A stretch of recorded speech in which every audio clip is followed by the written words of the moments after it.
Cartoon story. अब से कुंडली देखे जा रहा है, कुछ बताएगा भी? हाँ बेटी, बताऊं ना, इसकी शादी का योग कब बनेगा?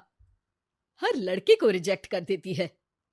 इतनी देर में आलिया भी जॉगिंग से घर वापस आकर उनके साथ ही बैठ जाती है। अरे आशीष भाई, आप, मुझे सुबह से ही लग रहा था कि कुछ अपशगुन होने वाला है। देखिए आप आ गए। मुझे तो उस लड़के के लिए अभी से बुरा लग रहा है जिसे तेरे लिए कुर्बान होना पड़ेगा, बेचारा। वैसे आप इतने बड़े ज्योतिषी बन गए, लेकिन अभी तक कुंवारे हो। क्या बात है? ग्रह योग नहीं बना रहे या कुछ और बात है?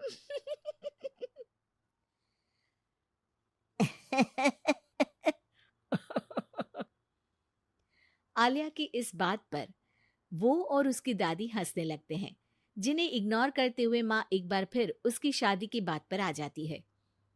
बेटा, इसकी बात का बुरा मत मान। तू ये बता कि दिक्कत क्या है?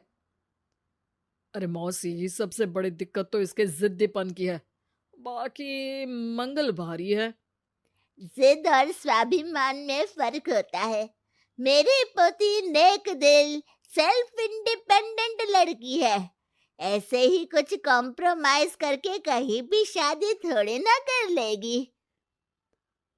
माँ जी, आपने ही इसे बिगाड़ कर रखा है। माँ, दादी और भाई की नॉन स्टॉप शादी वाली बातें सुनकर आलिया गुस्से में उठ खड़ी होती है। माँ, आपको पता है मैं इन सब चीजों पर बिलीव नहीं करती, फिर भी आप लोगों ने मिलकर घर को सर्कस बना दिया है।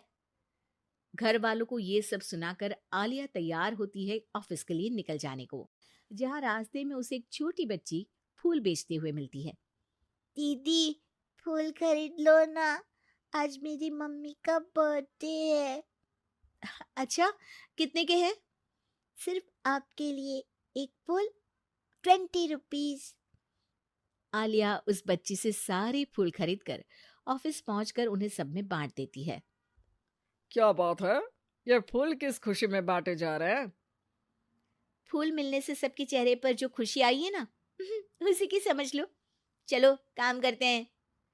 ऐसे ही आलिया अपने आसपास के लोगों में खुशियां बांटते हुए डेली लाइफ बहुत खुशी से जी रही होती है।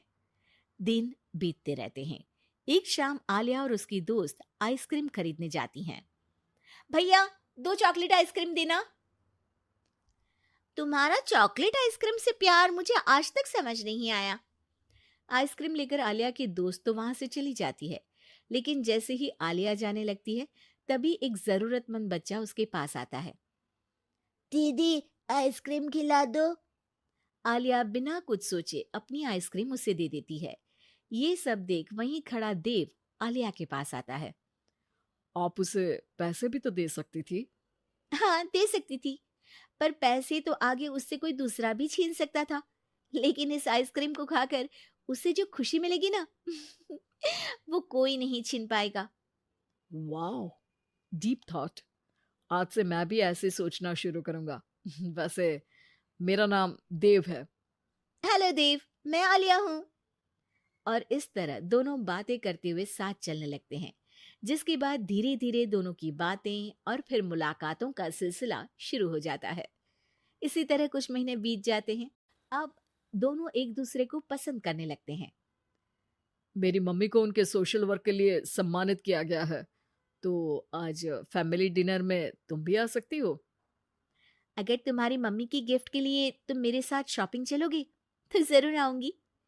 दोनों शॉपिंग पर जाते हैं और रात को आलिया देव की मम्मी के लिए सुंदर लाल साड़ी लेकर डिनर पर पहुंचती है, जहां गिफ्ट देने और थोड़ी बात करने के बाद सब डिनर करने बैठते हैं। आंटी, आपको साड़ी कैसी लगी?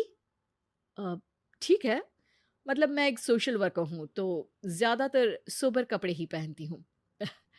डोंट वरी, मम्मी के इस स्पेशल मौके पर ये साड़ी ज़रूर पहनेंगी।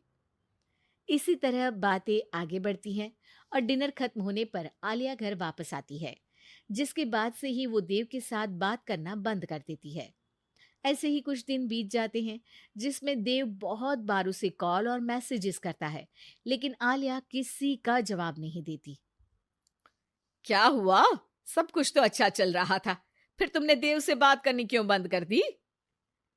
उसकी मम्मी को घर में बहू नहीं, नौकरानी का रिप्लेसमेंट चाहिए, जो मैं नहीं बन सकती। अरे इतनी जिद भी अच्छी नहीं, लड़कियों को थोड़ा कॉम्प्रोमाइज तो करना ही पड़ता है। तुम्हारे लिए देव से ज्यादा सूटेबल लड़का तुम्हें नहीं मिल सकता। माँ उसे ये सब बोल ही रही होती है कि उसके फोन पर मैसेज आता है, जिसे पढ़कर वो तुरंत घर से निकलकर हॉस्पिटल पहुंचती है, जहां देव अकेला परेशान खड़ा होता है।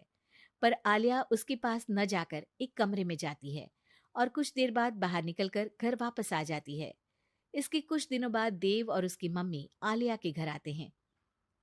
अगर तुम हॉस्पिटल आकर ब्लड डोनेट नहीं करती तो शायद आज मैं यहाँ सबके साथ नहीं होती। तुमने मेरी आंखें खोल दी। मैं आज तक हर काम करते हुए यही सोचती थी कि सोसाइटी क्या सोचेगी, लेकिन तुमने मुझे समझाया, जो नेक होते हैं उन्हें किसी दिखावे की जरूरत नहीं, उनका काम ही सब कुछ है। आंटी, अगर देव ग्रुप चैट में ब्लड नीडेड का मैसेज नहीं डालता तो मुझे पता भी नहीं चलता। वो तो ठीक है, तुमने साड़ी नोटिस की, स्पेशल मौका। आलिया, मैं खाना बना लूंगा, घूमने जाने पर सारा सामान उठा लूंगा। प्लीज शादी के लिए हाँ बोल दो। अगर खाना दोनों मिलकर बनाए और घूमते हुए जब जो थके दूसरा उसे लाइफ लॉन्ग संभालने का वादा करे तो डील पक्की।